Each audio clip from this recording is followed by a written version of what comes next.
শুভ সকাল বন্ধুরা, সকলে কেমন আছো? আশা করি সকলে খুব খুব ভালো আছো। আমরাও সকলে ভালো আছি।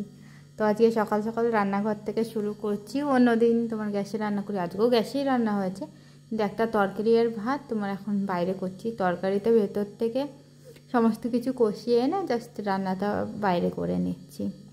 আশা করবো আজকে ব্লগ ভিডিওটা তোমরা প্রথম থেকে শেষ পর্যন্ত সাথে থেকে দেখবে অবশ্যই বন্ধুরা। এই একটাই অনুরোধ তোমাদের সকলের কাছে। আর এই যে বাঁধাকপি দিয়ে মটরশুঁটি দিয়ে মাছের মাথা দিয়ে তরকারি করব। তোমরা কে কে ভালোবাসো বাঁধাকপি এইভাবে খেতে অবশ্যই কমেন্টে জানাও। আর এই যে বাঁধাকপি এদিকে সেদ্ধ করে রেখেছি, মাছের মাথা ভেজে রেখে দিয়েছি, ভাত বসিয়ে দিয়েছি। আর একটা বন্ধুরা আজকে মা হঠাৎ তোমার বিকালবেলা বেরোনোতে কি কাজের চাপ এসে আমার ওপর পড়লো সেটা আজকে তোমাদের সাথে শেয়ার করব। আর মা ওইদিকে এখন থানকুনি পাতা বাছছে, আর এদিকে সজনে ফুল রেখে দিয়েছে, সজনে ফুল তখন বেছে নেবে। আর এই সময় না তোমার হচ্ছে কিনা গরম ঠান্ডা ওয়েদার, তো তাই একটু থানকুনি পাতা খাওয়া ভীষণই ভালো, মা সবসময় বলে, ওই কারণেই। আর এই যেদিকে চাল ভিজিয়ে রেখেছি, তোমার জল প্রায় গরম হয়ে এসে, আর মা ওই দেখো এখন সজনে ফুলগুলো নিয়ে বসেছে। একদম কি বলবো বন্ধুরা, ভোরবেলা কুড়িয়ে নিয়ে এসছে মা, পুরো টাটকা ফুল।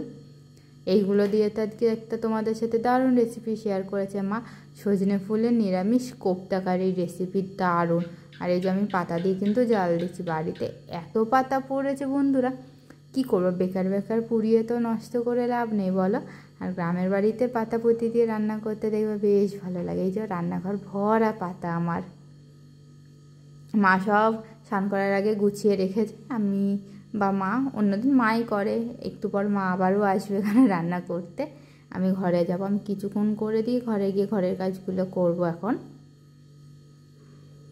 আর এই যে থানকুনি পাতা তোমাদের বললাম মা বাছছে, তখন এই যে বেছে দিয়েছে। এখন এটাকে আমি শিলে বেটে না কড়াইয়ে একটু তোমার হচ্ছে হালকা তেল একটু কালো জিরা দিয়ে হালকা একটু মানে রান্না করে নেব। জাস্ট কাঁচা তো মায়ের জন্য ঠিক না খাওয়ার, আমিও তেমন কাঁচা জিনিস খাই না, কিন্তু থানকুনি পাতা কাঁচা খেতেও ভালো লাগে। যারা সহ্য করতে পারে তাদের জন্য ঠিক আছে, আমরা পারি না বন্ধুরা, এই কারণে আমরা একটু হালকা করে তোমার তেলে নিয়ে তারপরে খাবো। আরও কি রান্না হয়েছে সমস্তটা তোমাদের সাথে শেয়ার করব। শুধু একটা রান্না বাকি থেকে যাবে বন্ধুরা শেয়ার করতে, সেটা হচ্ছে কোপ্তা কারি, যেটা সেহেতু সেটা কালকে করা হয়েছিল সজনে ফুলের। আজকে এই দেখো থানকুনি পাতা তোমাদের তো বললামই প্রথমে, আর সাথে একটু পুঁই মিতুরির তরকারি হয়েছে, আর একদম নর্মাল মাছের ঝোল করা হয়েছে বন্ধুরা আমার আর মায়ের, তেল মশলা ছাড়া, একদম জিরা পাতা আর আদা বাটা দিয়ে। আর তোমার দিকে বাঁধাকপির তরকারি, এই দিয়েই আজকে আমি দুপুরে লাঞ্চ সারবো।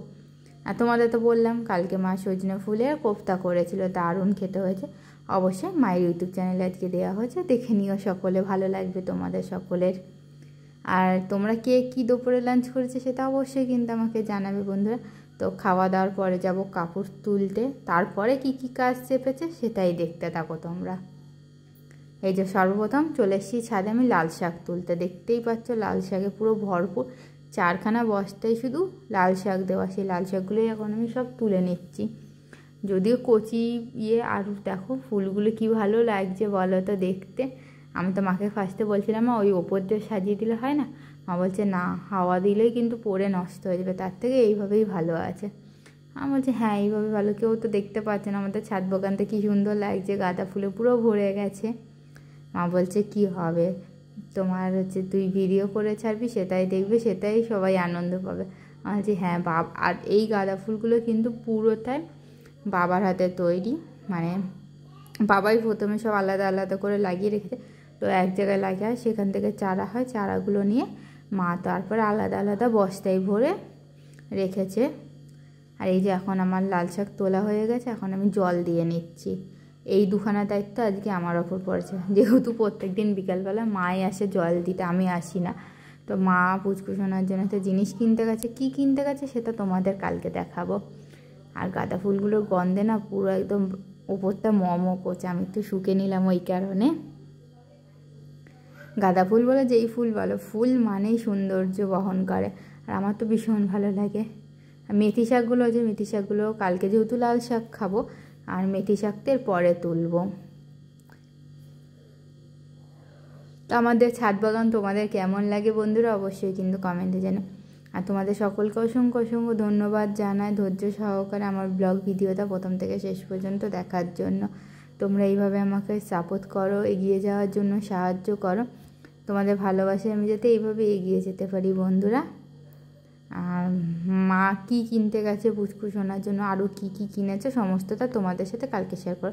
যেহেতু মারা একটু কেনাকাটা করতে গেছে, এরপর গরম পড়ে গেলে মা একদমই বেরোবে না, যেহেতু গরমে না বেরোতে ভীষণ কষ্ট হয়, ওই কারণে মা আগে আগেই তোমার হচ্ছে যেসব জিনিস গরমে লাগবে সবগুলো আগে থেকে কিনে রেখে দেয়। তো বন্ধুরা তোমরা কে কে ছাদ বাগানে এত সুন্দর বাগান করেছো অবশ্যই সবাই কিন্তু শেয়ার করবে। আমি অনেকেরই দেখেছি তোমার কি সুন্দর করেছে। তো আমি ঠিক এখন ব্লগ ভিডিওগুলোর নাম মনে নেই, নাম মনে পড়লে তোমাদের সাথে অবশ্যই শেয়ার করবো। তাদের বাগানগুলো ভীষণ ভালো লাগে, তারা নিচেও কত সুন্দর করে করেছে। তো একজনের বাড়ি আছে পুরো চারিদিকে তোমার পদ্ম ফুল থেকে শুরু করে সমস্ত ফুল দিয়ে সাজানো, কি ভালো লাগে তার ব্লগ ভিডিও দেখতে। আমার ব্লগ ভিডিও তোমাদের কেমন লাগে বন্ধুরা? আমি তো অতি সাধারণভাবে নর্মালভাবে সবসময় করি, জানি না তোমাদের কতটা ভালো লাগে। ভালো না লাগলেও সকলে একটু জানিও বন্ধু। তো এই দেখো এতগুলো লাল শাক তুলেছি আমি। তো কেমন লাগছে লাল শাকগুলো দেখতে বন্ধুরা আমাদের ছাদ বাগান থেকে তোলা? তো অবশ্যই বন্ধুরা সকলে কিন্তু কমেন্টে জানিও। আর আজকের মতো ভিডিওটা এতদূর পর্যন্তই। সবাই তোমরা ভালো থেকো, সুস্থ থেকো। আবারও তোমাদের সাথে আগামীকাল দেখা হবে নতুন একটি ব্লগে বন্ধুরা। আর এই যে লাল শাক তোলা হয়ে গেছে, এখন আমি নিচে নামছি। আর দূর থেকে তোমাদের আরেকবার আমার ছাদ বাগানটা দেখিয়ে দিলাম। দেখো ধনে পাতাগুলো দেখো কি বড় বড় হয়ে গেছে। আর পুরো একদম আস্তে আস্তে কুয়াশা পড়তে শুরু করে দিয়েছে। কালকে তার মানে সকালবেলা কুয়াশা থাকবে, যেহেতু অন্য দিন এই টাইমে কুয়াশা পড়ে না সব সময়। যেমন আজকে তোমার কুয়াশা একদমই ছিল না, কালকে মনে হচ্ছে কুয়াশা থাকবে। এখন দেখা যাক, যদি থাকে সেটাও দেখাবো। দেখো ড্রাগন গাছের নিচেও আমাদের পালং শাক হয়েছে বন্ধুরা।